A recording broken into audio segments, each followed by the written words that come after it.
Assalamualaikum warahmatullahi wabarakatuh. Waalaikumsalam. Kami dari kelompok 5 akan menjelaskan tentang penggunaan dan pengembangan sistem atau computer use and international marketplace. Kenalkan, nama saya Akil Sofwan Hakim, NPM 2234024343. Perkenalkan, nama saya Bodegat Pandapawan, KNPM 2134025337. Perkenalkan, nama saya Panafika Ramdhani dengan NPM 223405276. Perkenalkan, nama saya Syahda Anessa Salima dengan NPM 22402347. Perkenalkan, nama saya Reza Kusuma dengan NPM 223402359. Perkenalkan, nama saya Akil Sofwan Hakim, akan menjelaskan materi 1 tentang organisasi bisnis. Sistem informasi dikembangkan dan digunakan dalam organisasi-organisasi bisnis. Area-area bisnis dasar perusahaan adalah keuangan, sumber daya manusia, layanan informasi, produksi, dan pemasaran. Dukungan sistem informasi bagi organisasi. Sistem informasi dikembangkan untuk mendukung keseluruhan organisasi, eksekutif, dan area bisnis. Dimaksudkan untuk memenuhi kebutuhan informasi umum para manajer perusahaan. Sistem informasi eksekutif dirancang untuk digunakan oleh manajer tingkat strategis perusahaan. Dan 5, sistem informasi di tingkat lebih rendah dalam figur tersebut mencakup kebutuhan-kebutuhan informasi unik dari area-area bisnis tersebut. Sistem-sistem informasi ini dirancang khusus untuk organisasi fisik, yaitu cara bagaimana sumber daya fisik atau manusia, bahan baku, mesin, dan uang dialokasikan ke berbagai area-area fisik perusahaan, anak perusahaan global, divisi wilayah, distrik, cabang, dan lain-lain. Perkenalkan, nama saya Reza Kusuma akan memaparkan materi mengenai sistem layanan informasi. Sistem layanan informasi ini digunakan untuk menguraikan unit perusahaan yang memiliki tanggung jawab atas mayoritas sumber daya informasi.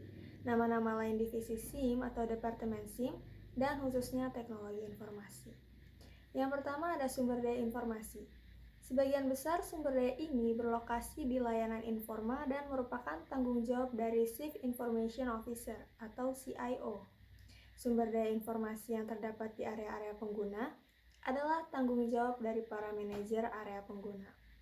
Kemudian ada spesialis informasi atau information specialist. Ini untuk menggambarkan karyawan yang tanggung jawab utamanya adalah memberikan kontribusi atas tersedianya sumber daya informasi dalam perusahaan. Kemudian ada analisis sistem. Analisis sistem adalah orang yang ahli dalam mendefinisikan masalah dan dalam membuat dokumentasi tertulis mengenai bagaimana komputer akan membantu menyelesaikan masalah-masalah tersebut. Ada juga administrator basis data yang bertanggung jawab atas basis data tentunya. Tugas DBA ini terbagi dalam 4 area utama, yaitu perencanaan, implementasi, operasi, dan keamanan. Kemudian juga ada webmaster, bertanggung jawab atas insiden penyajian situs web perusahaan. Webmaster bekerja sama dengan spesialis jaringan untuk memastikan bahwa jaringan komunikasi antar perusahaan dan pelanggan atau sekutu bisnisnya selalu terbuka. Webmaster memiliki keahlian dalam memanipulasi atau rancangan grafik. Bawahan webmaster bertanggung jawab dalam membuat gambar-gambar tersedia tetap konsisten dan saling mendukung dalam seluruh halaman situs website. Nah, tugas penting dari seorang webmaster ini adalah melacak orang-orang yang mengunjungi halaman website perusahaan. Relasi dengan pelanggan dapat sangat ditingkatkan dengan situs website yang beroperasi setiap harinya. Kemudian juga ada spesialis jaringan. Spesialis jaringan ini bekerja dengan analisis sistem dan pengguna dalam membuat jaringan komunikasi data yang menyatukan sumber daya komputasi yang menyebar. Spesialis jaringan menggabungkan keahlian dari bidang-bidang komputasi maupun telekomunikasi. Hal yang sangat sulit dilakukan adalah memelihara jaringan yang memenuhi persyaratan untuk aplikasi-aplikasi berbasis website, karena sebagian besar komunikasi terjadi di luar batasan perusahaan. Yang terakhir ada programmer. Programmer ini merupakan seseorang yang menggunakan dokumentasi yang dibuat oleh sistem analisis untuk membuat kode program komputer yang mengubah data menjadi informasi yang dibutuhkan oleh pengguna. Beberapa perusahaan menggabungkan fungsi sistem analisis dan programmer demi menciptakan suatu analisis programmer. Baik, saya Panopi Karamdani akan menjelaskan tentang struktur organisasi layanan informasi. Spesialis informasi dalam layanan informasi dapat diorganisasikan menurut berbagai macam cara. Unit-unit organisasional yang pertama disentralisasikan di dalam perusahaan dengan hampir seluruh sumber daya informasi berlokasi di unit IT. Yang pertama ada tren dari struktur tersentralisasi ke desentralisasi, suatu struktur organisasi yang umum bagi suatu tersentralisasi. Perusahaan telah menugaskan beberapa orang analisis sistem dan programmer untuk mengembangkan sistem-sistem baru dan beberapa orang analisis sistem serta programmer lainnya untuk memelihara sistem-sistem yang sudah ada. Masing-masing kelompok dipimpin oleh seorang manajer. Unit-unit operasi, administrasi basis data, dan jaringan akan memberikan kontribusi bagi pengembang maupun pemeliharaan. Yang kedua, ada struktur organisasi inovatif. Struktur organisasi inovatif ada 3, yaitu yang pertama ada model sekutu atau partner model, yaitu layanan informasi yang bekerja dengan area-area bisnis dalam menggunakan teknologi informasi guna menghasilkan inovasi bisnis. Yang kedua, ada model platform, yaitu atau bisa disebut dengan platform model, yaitu layanan informasi tidak akan secara aktif mengawali inovasi bisnis, namun akan menyediakan sumber daya informasi sehingga informasi tersebut dapat dicapai oleh area-area bisnis. Dan yang terakhir ada model terskala atau scalable model, yaitu sumber daya yang harus diperoleh begitu peluang pasar muncul dan harus dapat dengan cepat dilepaskan ketika peluang tersebut tidak lagi terjadi, sehingga tetap mempertahankan biaya tetap pada tingkat yang minimum. Perkenalkan, nama saya Syahda alias Salsabila. Di sini saya akan menjelaskan tentang komputasi pengguna akhir. Sistem informasi yang pertama dikembangkan dengan para spesialis informasi melakukan seluruh pekerjaan bagi para pengguna. Pendekatan ini menunjukkan bagaimana spesialisasi informasi bertindak sebagai perantara yang memisahkan pengguna dari komputer. Di akhir tahun 1970-an, kita melihat berkembangnya minat dari pihak pengguna untuk mengembangkan aplikasi komputernya sendiri. Suatu pendekatan yang disebut komputasi pengguna akhir, end user computing. Pengguna akhir merupakan kata yang sinonim dengan pengguna menggunakan produk akhir dari suatu sistem berbasis komputer. Komputasi pengguna akhir timbul disebabkan oleh 4 pengaruh utama. Yang pertama, ada dampak pendidikan komputer. Selama awal tahun 1980-an, dampak program-program pendidikan komputer yang baik di sekolah-sekolah negeri dan swasta, perguruan tinggi, dan perusahaan-perusahaan industri mulai terlihat. Dan yang kedua, antrian layanan informasi. Para spesialis informasi selalu memiliki lebih banyak pekerjaan daripada yang dapat mereka tangani. Situasi ini menyebabkan para pengguna mulai mengajukan tuntutan-tuntutan untuk mendapatkan tambahan dukungan sistem kepada layanan informasi. Layanan informasi tidak dapat memberikan respon yang cukup cepat dan antrian mulai menumpuk dengan pekerjaan yang menunggu untuk dikerjakan oleh komputer. Yang ketiga, murahnya peranti keras. Selama periode yang sama, pasar dibanjiri oleh komputer mikro berharga murah. Dan yang keempat, ada peranti lunak siap pakai.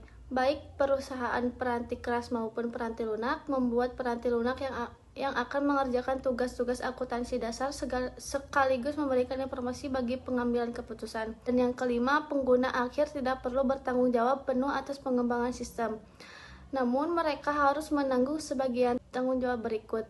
Konsep ini lebih diartikan bahwa spesialis informasi akan lebih banyak memainkan peranan konsultasi daripada yang sebelumnya pernah mereka lakukan.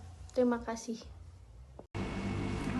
Nama saya Bu Nagat Vanarmawan. Di sini saya akan menjelaskan materi kelima tentang pengguna sebagai suatu sumber informasi. Pengguna dari sistem informasi perusahaan adalah sumber daya informasi yang dapat memberikan satu kontribusi nyata dalam mencapai sasaran strategis dan meraih keunggulan kompetitif.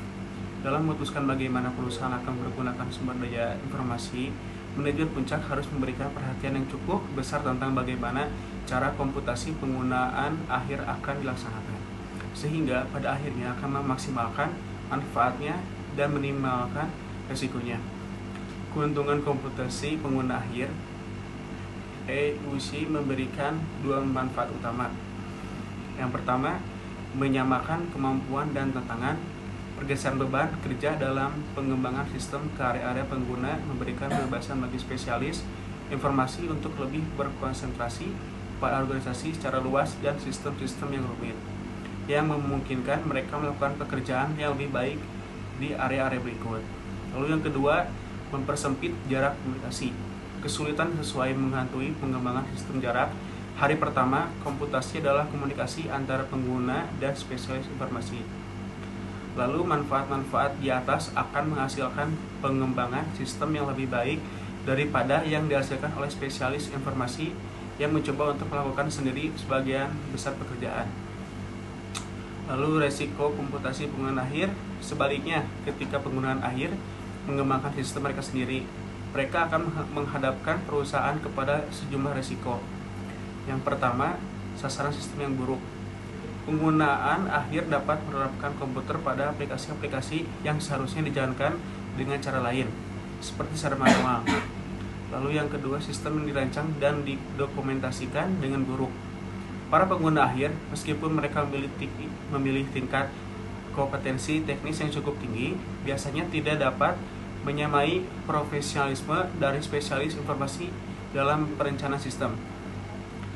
Yang ketiga, penggunaan sumber daya informasi yang tidak efisien. Ketika tidak dapat kendali pusat atas akuisisi peranti keras dan peranti lunak yang berlebihan. Yang keempat, hilangnya integritas data. Pengguna akhir tidak menjaga data dan peranti lunak mereka. Lalu yang kelima, hilangnya kendali. Mereka mengembangkan sistem untuk memenuhi kebutuhan mereka sendiri tanpa menyelaraskan dengan suatu rencana yang akan memastikan dukungan komputer bagi perusahaan. Karena potensi manfaat yang dimilikinya, perusahaan harus mengembangkan suatu rencana strategis sumber daya informasi yang memungkinkan EUC berkembang dan tumbuh subur. Sedangkan untuk resikonya, jenis-jenis pengendalian informasi yang telah bekerja dengan begitu baik di layanan informasi juga harus diterapkan pada area-area pengguna. Terima kasih dari saya, sekian. Kita masuk ke bagian penutup. Jadi kesimpulannya, spesialis informasi sebuah perusahaan terdiri atas analisis sistem, administrator basis data, webmaster, spesialis jaringan, programmer, dan operator. Perusahaan hendaknya mengelola pengetahuan yang diawali oleh sumber-sumber daya informasinya. Pengetahuan ini terdapat dalam sistem, peranti lunak, database, dan pengetahuan khusus yang dimiliki oleh pengguna komputer dan spesialis informasi. Ketika sistem informasi yang pertama dikembangkan oleh spesialis informasi, pengguna tidak diharapkan atau tidak diizinkan untuk melakukan hal-hal selain menyebutkan kebutuhan informasi mereka. Ketika tuntutan pengguna untuk mendapatkan dukungan komputer yang lebih besar mengalami lonjakan, para spesialis tidak mampu untuk mengikutinya. Akibatnya, pengguna akhirnya mengembangkan sistem mereka sendiri, suatu fenomena yang disebut komputasi pengguna akhir. Pengguna-pengguna lainnya mampu melakukan sendiri kebanyakan pekerjaan pengembangannya dan mengandalkan spesialis hanya untuk jasa konsultasi. Sebuah perusahaan, para penggunanya mampu beradaptasi dalam komputasi pengguna akhir, akan menikmati keunggulan atas perusahaan yang penggunanya tidak mampu.